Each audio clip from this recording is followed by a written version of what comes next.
Welcome to Mappa's Art Studio!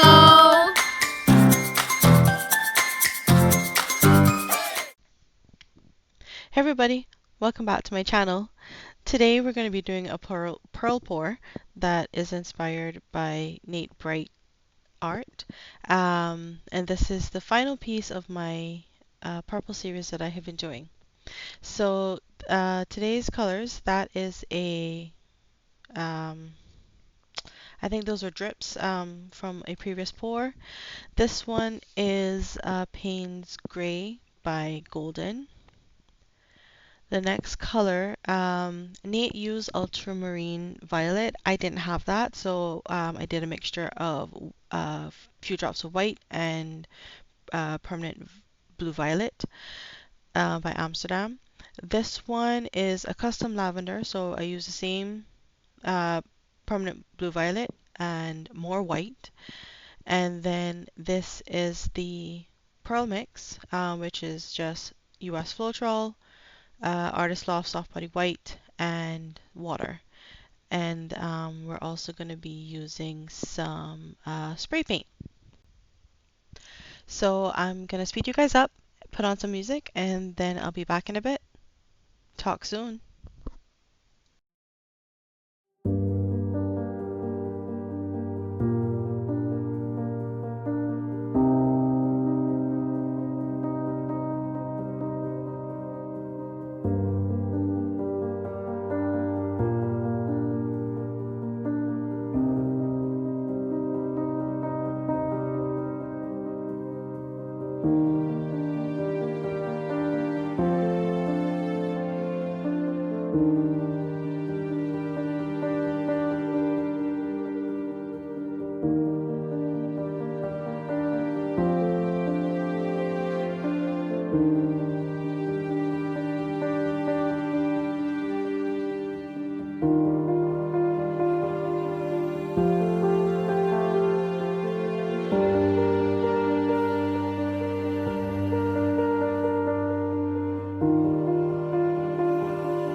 Okay, so here's the thing.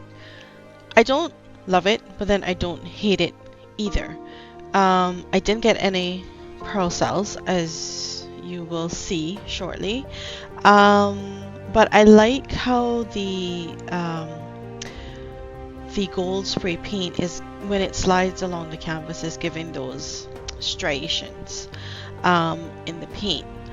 Like I said, I didn't get any pearl cells, so I decided to let it dry and pour over it again.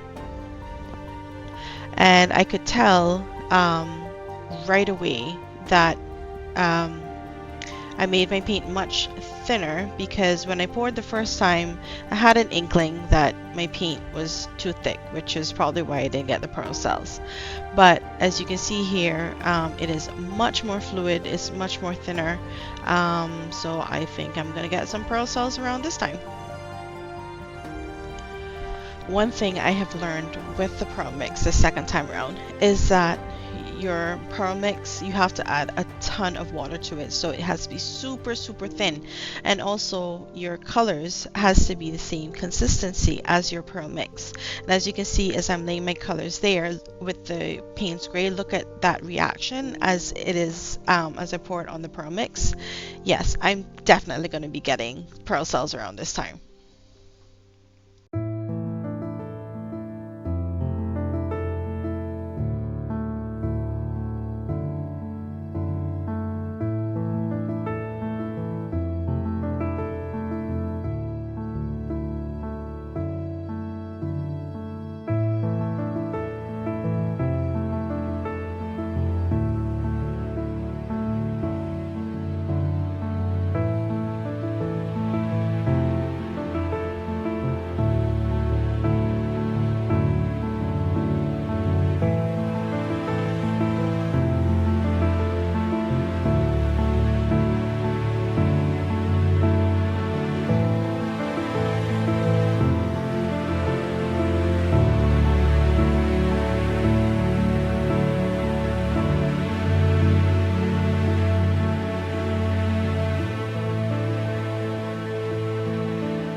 So I'm gonna go fix my edges, and then I'll bring you all in for a close-up.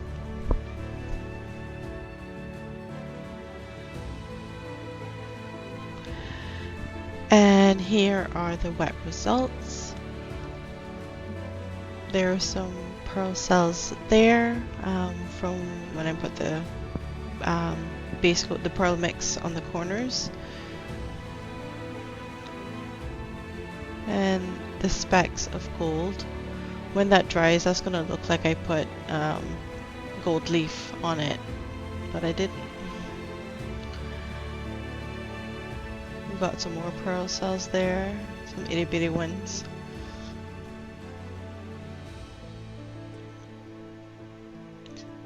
And as with there's some more pearl cells. As with the previous one, I liked how the gold cells, yes, I know I lost some as I was tilting, but I like how the spray paint, when I tilted it, it caused those striations, which I think adds a bit of interest to the piece.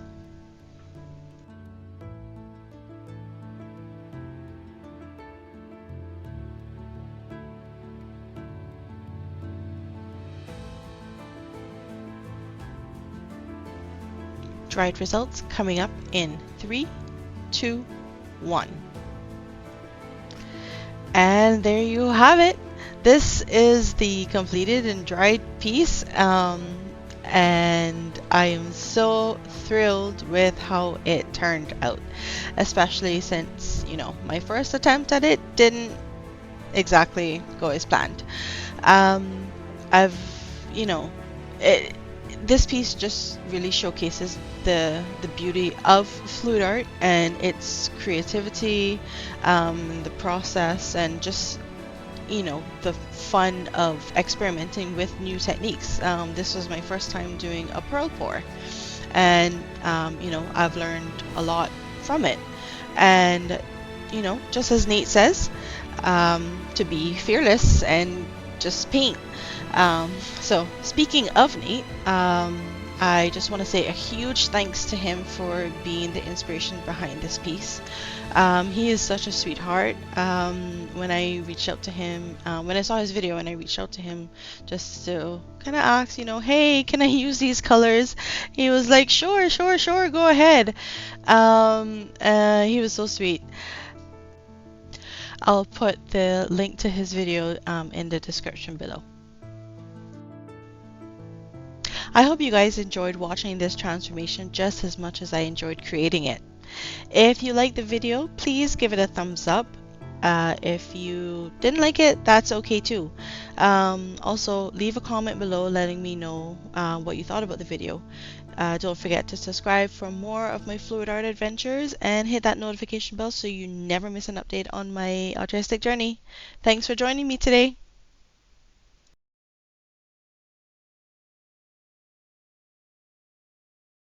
Until next time, keep creating. Bye!